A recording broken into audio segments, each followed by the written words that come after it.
I walked into the office that Monday morning with a sense of unease that I couldn't shake.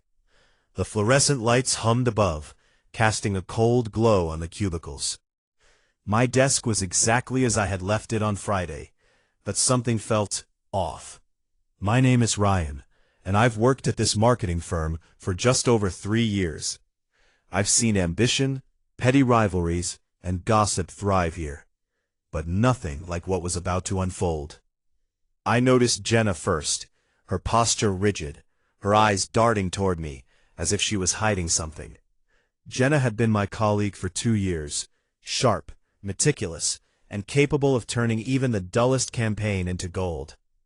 She was also a woman who knew how to manipulate the smallest advantage. I tried to ignore the gnawing feeling in my stomach, but by 10 a.m., it became clear that this day would not be ordinary.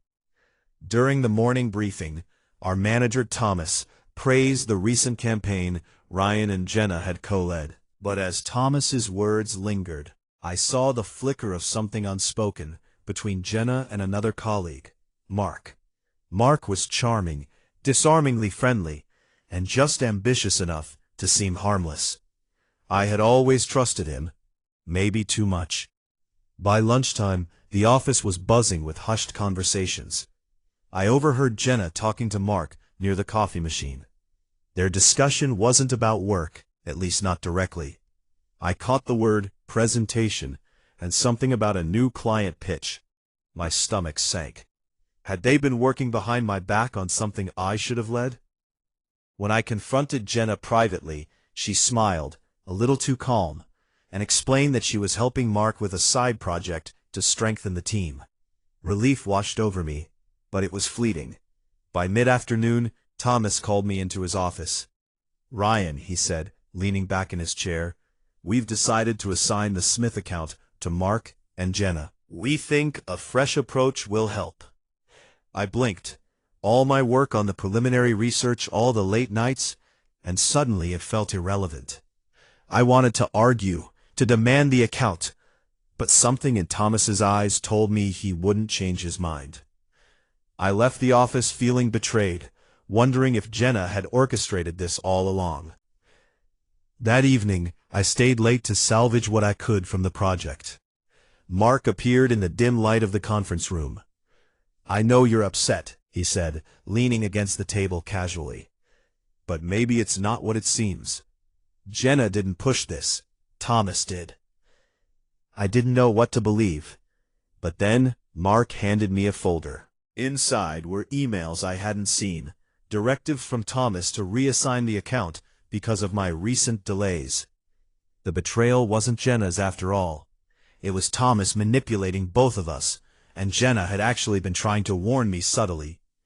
By the next week, I had started seeing the threads more clearly. Jenna approached me with another revelation. She had been offered a position at another firm, but had turned it down because she wanted to protect the team from Thomas's favoritism. My view of her shifted completely. I had been so ready to suspect her that I hadn't noticed her loyalty.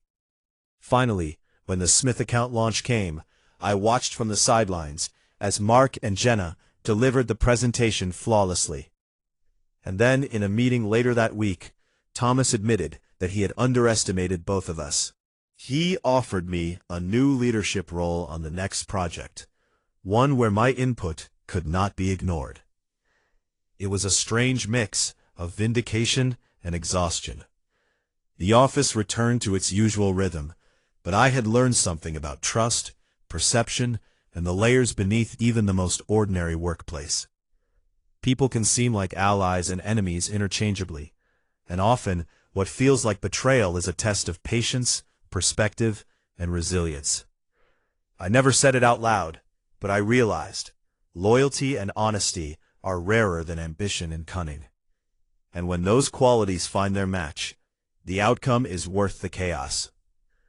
Morale, appearances can deceive, and initial judgments are often wrong.